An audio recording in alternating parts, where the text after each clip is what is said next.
ডলুগাং গ্রামে শাহেনা আফরোজ নিজের 3 সন্তানকে হত্যা করে ছোট বোনকে আহত করে নিজে আত্মহত্যার চেষ্টা করে। পৃথিবীতে 3টি সম্পর্ক সবচেয়ে মূল্যবান: মা বাবার সম্পর্ক, মা বাবার সঙ্গে ছেলে মেয়ের সম্পর্ক ও ভাই বোনের সম্পর্ক। কিন্তু সম্পর্কের মধ্যে সবচেয়ে বেশি গুরুত্বপূর্ণ সম্পর্ক হলো মা বাবার সঙ্গে ছেলে মেয়ের সম্পর্ক। কিন্তু সেই সম্পর্কের মধ্যে যদি কোনো ভয়াবহ ঘটনা ঘটে তা সকলকে কাঁপিয়ে দেয়। রবিবার এমন একটি ঘটনার সাক্ষী হয়ে রইল ডলুগাং গ্রামের মানুষ। অত্যন্ত হৃদয় বিদারক ঘটনার সূত্রপাতে জানা যায়, রামকৃষ্ণনগর বিধানসভা সমষ্টির অন্তর্গত হরিনগর জিপির ডলুগাং গ্রামের শফিক উদ্দিন ও শাহেনা আফরোজ তাদের 3টি সন্তান সহ ওনার স্ত্রীর ছোট বোন নিজের পরিবারকে নিয়ে খুব সুখেই দিন যাপন করছিলেন। শনিবার পর্যন্ত তাদের পরিবারের সবকিছুই ঠিক ছিল, কিন্তু রবিবারে ওনার পরিবারের ঘটে গেল এক মর্মান্তিক ঘটনা। রমজান মাসের দিন, তাই রবিবার সকালে ঘুম থেকে উঠে শফিক উদ্দিন প্রতিদিনের মতো উনি দোকানে চলে যান নতুন বাজারে। বাড়িতে ওনার স্ত্রী, ছোট বোন সহ 3 সন্তানকে রেখে গিয়েছিলেন। সকালে আনুমানিক 9টা নাগাদ গ্রামের কিছু ছোট বাচ্চারা গরু নিয়ে মাঠে যাচ্ছিল। তখন তারা শফিক উদ্দিনের ঘরের সামনে দিয়ে যাচ্ছিল। তারা দেখতে পায় শরীফ উদ্দিনের স্ত্রী ওনাদের বাচ্চাদের দা দিয়ে কুপাচ্ছেন। 3টি বাচ্চা হলো যথাক্রমে 2 পুত্র, এক কন্যা শাহজাহান আহমেদ, সুফিয়ান আহমেদ, এক কন্যা মাজদা বেগম। সঙ্গে সঙ্গে তারা এলাকার মানুষদেরকে অবগত করায় বিষয়টি। গ্রামের মানুষরা এসে দেখতে পায় যে বিছানাতে 3টি বাচ্চার মৃতদেহ পড়ে রয়েছে, আর ওনার ছোট বোন মাটিতে ছটফট করছে।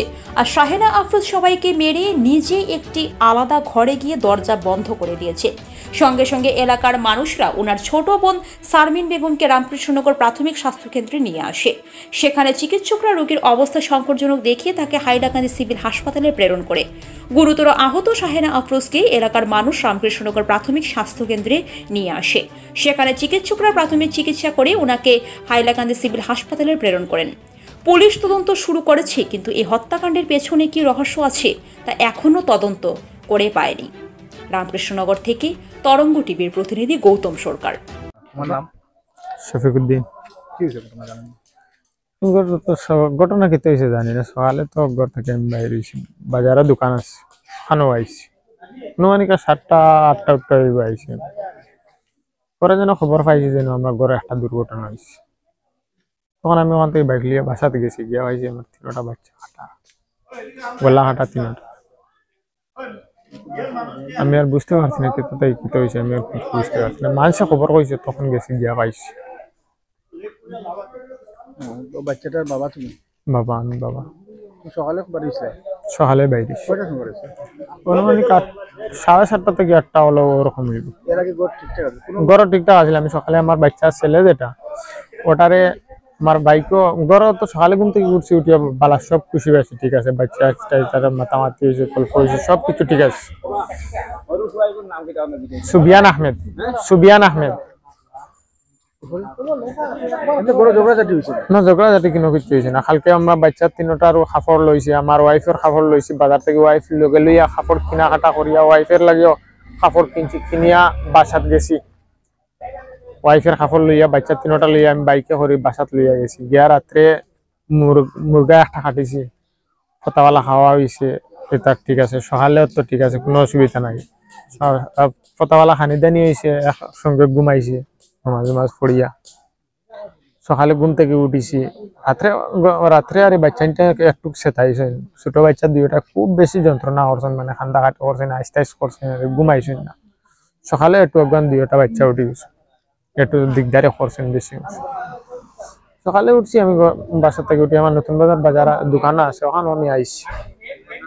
উঠিয়া আইতে সময় আইবার প্ল্যান করছি, আর প্ল্যান করতে সময় আমার বড় ছেলে যেটা, এটা শাহজাহান আহমেদ, হে তোমার বাইকে উঠিছে, উঠিয়া বাইকটা স্টার্ট দিলাইছে।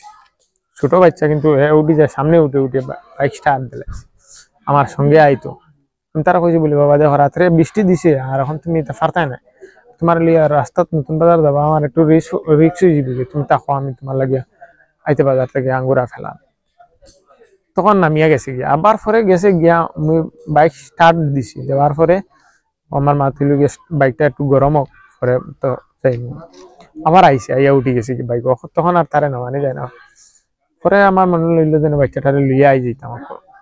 আর একদিনও আনছি, আনার পরে মানে যে চেয়ার যেটা, চেয়ার বইসে কোনো অসুবিধা করছেন, আমার মনে লইয়া আই যেতাম। ওলা বাধা করলাম না, রাস্তা কোনো অ্যাক্সিডেন্ট হয়ে যায়, খাসা রাস্তাও, বাচ্চাটা ঘরে রাখিয়া যাই ও বাড়ি বাচ্চাটা ঘরে রাখিয়া আইছি আইয়া বাজার আইয়া দোকান খুলে লেছি সবকিছু ঠিকঠাক ওই সময় মানুষে ফোন করছে যেন তোমার বাসা তোলা একটা দুর্ঘটনা ঘটে গেছে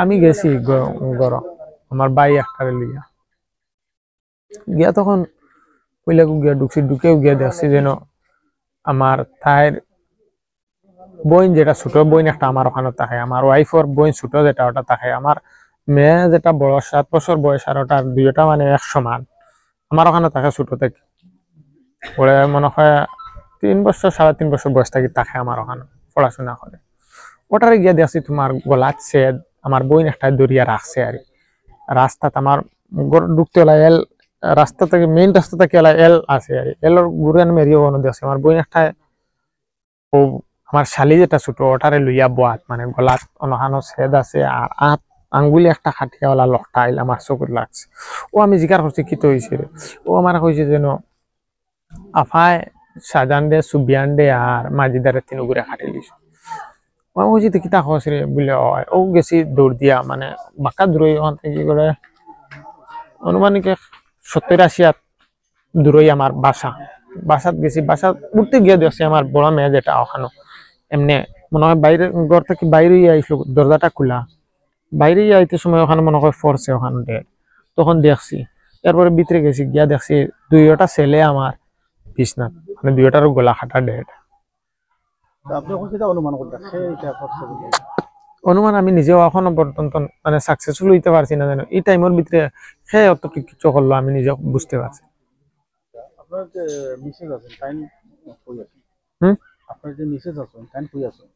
ওটা জানি না আমি ও তো এখনো জানি না মানে আমি গিয়া বাসাত গিয়া আমি পাইছি না আমার ওয়াইফ যেটা ওয়াইফ রে আমি পাইছি না বাসাত এমনি বিজনেস করি আমি গিয়ে বাসাত পাইছি না পরে মানুষে কইছে এক্সট্রা একটা রুম আছে আমার ঘরের ফুপ সাইডে আপনার যে দাম বইনে যে শালিয়া আপনার কিটা কইছে যে শালিটা কইছে যেন আফায় কই যেন সাজান আহমদ সুবিয়ান আহমদ আর মাজিদা উইতরে খাটিছে মানে আপনার মা হ্যাঁ শালিয়ে কইছে বেটির কথা কইছে তখন আমি গেছি বাসাত গিয়া তো বাচ্চা তিনটাও আমি পাইছি আর ওয়াইফ রে আমি পাইছি না তখন কিছু মানুষের পরে কইছেন যেন দেখার পরে আমার তো আর সেন্স নাই বুঝবাইছি না আমি কোনো কিছু হয়েছে 3টা ঘটনা হয়েছে আমার তখন কিছু একটু পরে মানে গুরু মানুষ কইছেন যেন পূর্ব সাইডে আমার একটা রুম আছে ও রুমর সাইডে দরজা লাগায় ভিতরে দরজা লাগাইলি বাইরে থাকি না ভিতরে আমার দরজাটা লাগাইল তখন মানুষ কইছেন যে ভিতরে আমার ওয়াইফ বুঝা গেছে কিছু মানুষে চাইছেন ফাঁকাই দেখিয়া কইছেন না ভিতরে আছে ও তো শেষ পরে গিয়ে আমি গিয়ে চাইছি দেখছি মানে ভিতরে মানুষ আছে চাইরো বাজু লোক ঘর বাদে কিরকম বাহরিয়া আনছেন এটা আর হইতে পারতাম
सुकून